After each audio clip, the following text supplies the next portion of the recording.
এই চ্যানেলের সবগুলো ভিডিও তাদের জন্য যারা যৌক্তিকভাবে চিন্তা ও গবেষণা করে, যারা শুধুমাত্র বংশের কারণে মুসলিম নয়, যারা বাপ দাদার ধর্মের কারণে ইসলামকে বিশ্বাস করে না, ধর্ম যাদের কাছে শুধুমাত্র সংস্কৃতি আর আচার আচরণ নয়। আমার এই ক্ষুদ্র চ্যানেলটি কোনো ওয়াজ মাহফিলের আসরও নয়। দ্য বিলিভার ইংলিশের মতো দ্য বিলিভার বাংলাও সবসময় কোরআন, সুন্নাহ এবং যুক্তিকে প্রাধান্য দিবে। এর বিপক্ষে কোনো মিথ্যা হাদিস, অর্ধ মিথ্যা হাদিস অথবা আংশিক মিথ্যা হাদিস আসলে সেগুলো থেকে সব সময় এই চ্যানেলটি নিজেকে পবিত্র রাখবে। এক্ষেত্রে এক চুলও ছাড় দেওয়া হবে না এবং ইনশাআল্লাহ ভবিষ্যতে আমাদের গবেষণার পদ্ধতি নিয়ে বিস্তারিতভাবে ভিডিও তৈরি করা হবে।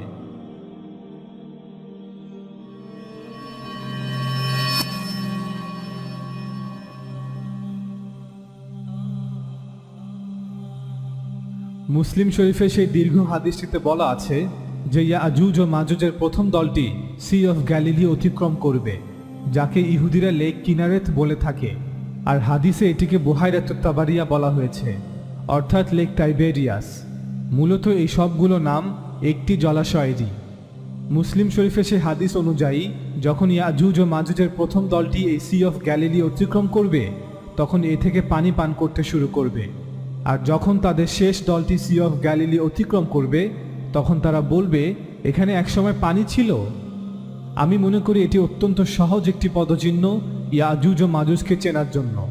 অর্থাৎ যখন আপনি দেখবেন যে এই হ্রদের পানির স্তর দিন দিন নিম্নমুখী এবং শুকিয়ে যাচ্ছে এবং পয়েন্ট অফ নো রিটার্নে চলে গেছে, যখন এই হ্রদটিকে আর রিভাইভ করা সম্ভব নয়, তখন বুঝে নেবেন ইয়াজুজ ও মাজুজের কারণেই এমনটা হয়েছে। হাদিসটিতে যখন বলা হয়েছে যে তারা পানি পান করবে, এর অর্থ এই নয় যে তারা কোনো রাক্ষস এখন দল বেঁধে সব পানিতে নেমে সব পানি খেয়ে ফেলবে, বরং এটি একটি রিলিজিয়াস সিম্বলিজম। অর্থাৎ আল্লাহ রসুল সাল্লাল্লাহু আলাইহি ওয়াসাল্লাম রূপক অর্থে কথাটি বলেছেন। এর অর্থ আক্ষরিক অর্থে পানি চুমুক দিয়ে খাওয়া নয়, বরং পানির ব্যবহার এবং খরচ করা। সমগ্র পবিত্র ভূমির জন্য এখনো পর্যন্ত এই গ্যালিলি হ্রদটি হচ্ছে মিঠা পানির প্রধান উৎস। ইসরায়েল, ফিলিস্তিন, জর্ডানবাসীরা তাদের পানির জন্য এই গ্যালিলি হ্রদের উপর উল্লেখযোগ্যভাবে নির্ভরশীল। 1953 সালে Israel the national water career নির্মাণ কাজ শুরু করে, অর্থাৎ পুরো একটি সিস্টেম যেখানে আছে পাইপলাইন, কৃত্রিম খাল, জলাধার, চৌবাচ্চা, যেগুলোর মাধ্যমে ইসরায়েল সি অফ গ্যালিলি থেকে পানি উত্তোলন করে গোটা ইসরায়েলে সরবরাহ করে থাকে, যার সামান্য অংশই ফিলিস্তিনিরা পেয়ে থাকে। অতিরিক্তভাবে পানি উত্তোলনের ফলে ক্রমশই সি অফ গ্যালিলিতে পানির স্তর দিন দিন নিচে নেমে যাচ্ছে। অনেকেই আশঙ্কা করছে যে হয়তো এটি পয়েন্ট অফ নো রিটার্নে চলে যাবে। তবে স্বস্তির খবর হচ্ছে 2019 সালে শীত মৌসুমে যথেষ্ট পরিমাণে বৃষ্টি হওয়ায় সি অফ গ্যালিলিতে পানির স্তর কিছুটা পুরনো অবস্থায় ফিরে এসেছে, যা অত্যন্ত আনন্দের খবর। কারণ এতে করে ফিলিস্তিন ও জর্ডানের অধিবাসীরা পূর্বের তুলনায় অধিক পরিমাণে পানির অংশ পাবে। তবে সামনের বছরগুলোতে কি হয় সেটাই দেখার বিষয়।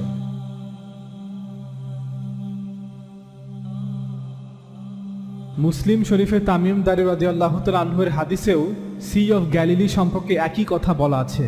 তামিম দারি একজন ফিলিস্তিনি সাহাবী ছিলেন। তিনি খ্রিস্টান ধর্ম ত্যাগ করে পরবর্তীতে ইসলাম ধর্ম গ্রহণ করেন।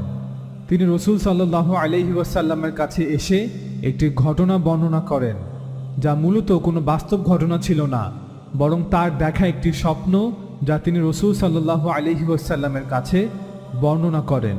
তিনি রাদিয়াল্লাহু তাআলা আনহু বলেন, আমরা 30 জন মানুষের সাথে একটি জাহাজে করে সমুদ্র পথে যাত্রা করছিলাম এবং আমরা একটি ঝড়ের কবলে পড়ে যাই এবং এভাবেই দীর্ঘ 1 মাস অতিক্রম হয়ে যায় এবং 1 মাস পর আমরা একটি দ্বীপের কাছাকাছি চলে আসি। তারপর আমরা একটি ছোট ডিঙ্গি নৌকোতে উঠে ওই দ্বীপে গিয়ে অবতরণ করি এবং সেখানে অবস্থিত একটি পরিত্যক্ত গির্জাতে আমাদের সাথে একজন সুঠামদেহী ব্যক্তির সাথে সাক্ষাৎ হয়, যার গলার সাথে হাত বাঁধা অবস্থায় এবং পায়ে বেরি পড়া অবস্থায় দেখতে পাই। আমরা বললাম, তুমি কে? সে বলল, তোমরা শীঘ্রই জানতে পারবে আমি কে। তারপর সে আমাদেরকে কিছু প্রশ্ন করল। তার মধ্যে একটি প্রশ্ন ছিল, আমাকে তাবারিয়া হ্রদ অর্থাৎ সি অফ গ্যালিলি সম্পর্কে বলো। আমরা বললাম, তুমি সেটা সম্পর্কে কি জানতে চাও? সে বলল, এখনো তাতে পানি আছে। আমরা বললাম, সেটাতে এখনো প্রচুর পানি রয়েছে। তখন সে বলল, আমার মনে হয় ওটা শীঘ্রই শুকিয়ে যাবে। সেই প্রশ্নগুলো জবাব দেওয়ার পর আমরা বললাম, তুমি কে? তখন সে উত্তর দিল, আমি মাসীহুদ দাজ্জাল। Thousands of years ago, Moses had to strike a rock to get water in the desert. Well, today Israelis are taking a slightly different approach, using technology and creativity. In Israel, the main sources of drinking water are the Sea of Galilee and 2 underground aquifers. In 1953, Israel started building the National Water Carrier, a system of pipelines, canals, and reservoirs that carry water from the Sea of Galilee to the rest of Israel. For centuries, the Sea of Galilee has inspired believers the world over.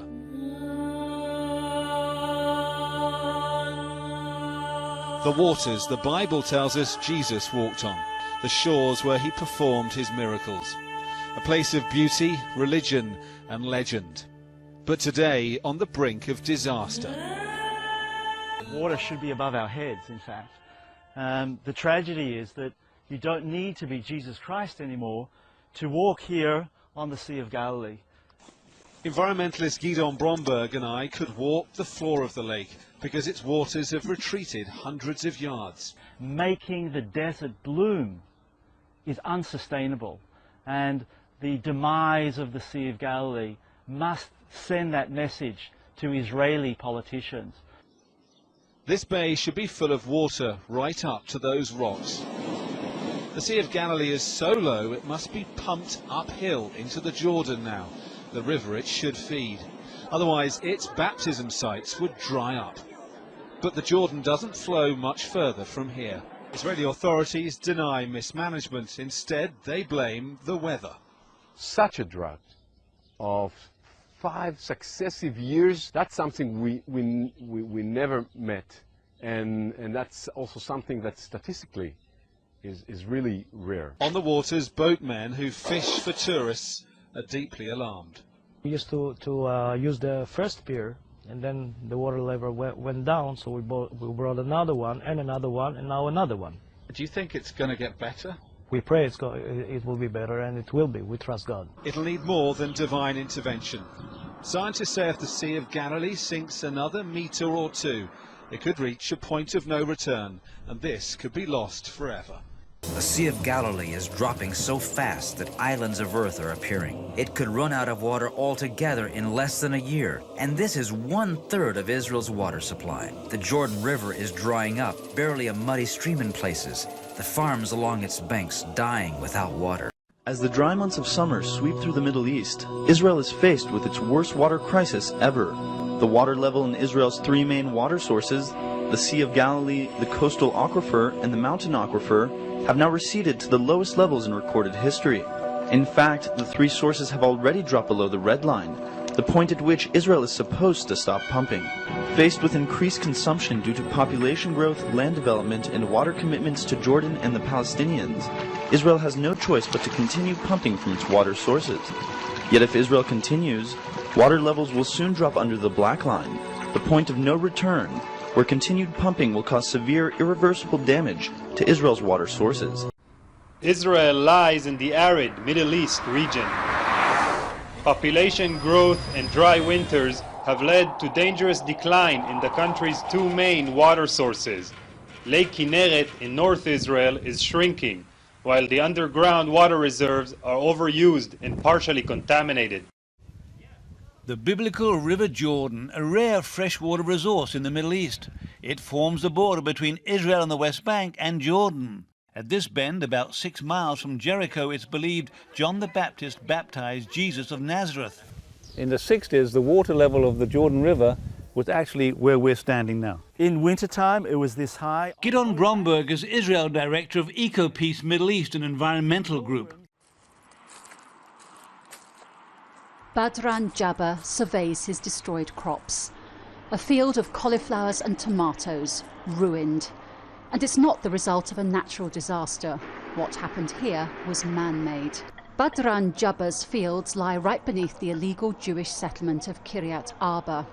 There doesn't appear to be any restrictions on water use here. A row of greenhouses where the settlers are growing crops. This is the Israeli water mains for the whole region, state-of-the-art and well-maintained. Across the road is the local connection for the Palestinians of Al-Baqa village, rusty and with a smashed gauge. Only one house in the village has a water supply. It belongs to a cousin, and Badran has connected a pipe to it. The taps in Hamid Muhammi's home are there more as a sign of hope.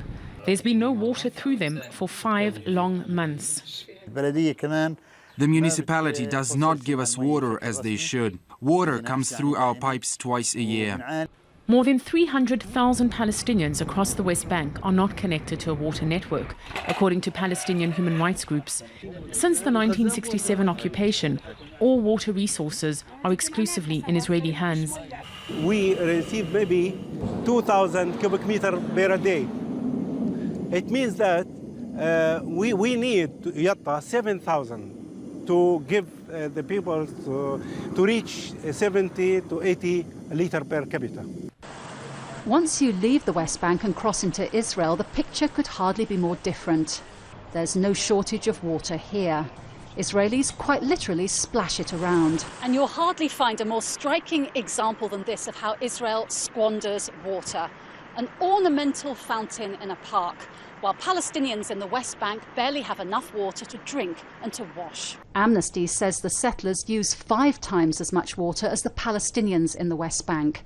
Back in the West Bank, the settlement of Har Sinai is expanding across the fence from Radi Sultan's fields. There's no shortage of water here. Today, Palestinians have access to roughly 90 liters of water per day per capita, while Israelis have access to 284. Palestinians say this disbalance results from the Israeli Water Corporation often cutting off their water supply and Israel denying them permits to dig wells. They say that Mekorot maintains a strict quota on their water usage while pumping unlimited amounts both for Israelis and for Jewish settlers in the West Bank. This is the most significant source of surface fresh water that we have. For this region, when we're talking about Israel, Palestine and Jordan, this is it. Israel pumps water out of this lake into what is called the national water carrier, bringing water from this part of the country, the northern area where we have most of the rainfall, to the very dry south. Munther, a water engineer, talked to us in Wadi Fukin, a Palestinian village surrounded by Israeli settlements. Water to us Palestinians, it's pumped by Israel, by the government of Israel. And the government of Israel is giving us less than 1/5 of what he's giving to his population. Cut off from the Sea of Galilee and the Jordan River, the Palestinians' only fresh water sources are groundwater and what they buy from Israel. Israelis use 3 to 4 times as much water as Palestinians, while Americans use 8 times as much. Across the border in Jordan, people share the same watershed and the same scarcity. This place was in this, what we see in this picture. This is the situation of this place in 70s and 60s and 50s and the last century. It's disaster. A leading rights group claims Israel is depriving Palestinians of their fair share of the region's scarce water supplies, while settlers and other Israeli citizens splash it around. With the tap all but closed for residents of the West Bank and Gaza Strip. Some areas in the West Bank have had no water for the past 40 days, while the Israeli water company Mekorot has diverted their share to illegal Israeli settlements. Israel has announced that it has turned off taps to the Palestinian communities in the occupied West Bank, effectively leaving tens of thousands of Palestinians without any water supplies. Currently, water lines are empty in Jenin, several villages in Nablus, in addition to the city of Salfit and its surrounding villages. Israel has complete control over the region's water resources. It prevents Palestinians from digging wells and other methods to invest underwater sources. Palestinians are only allowed to dig wells with a specific depth in specific areas. They control everything regarding water. According to Amnesty International, nearly 200,000 Palestinians in the West Bank do not have access to running water. Gaza, which lies between the arms of the Mediterranean, is now a crisis water area. Most of the families in the Gaza Strip do not have access to water, both drinking and running. However, the people would now dig in the ground for any water if it works for them. We have nothing. We are sitting in the school. We have no water, no food. There are a lot of casualties in the school. We even don't shower. Now, Israel's national water company has cut off supplies to tens of thousands of Palestinians living in the occupied West Bank. Mekorot has decided to close the valves which supply major areas of the northern West Bank.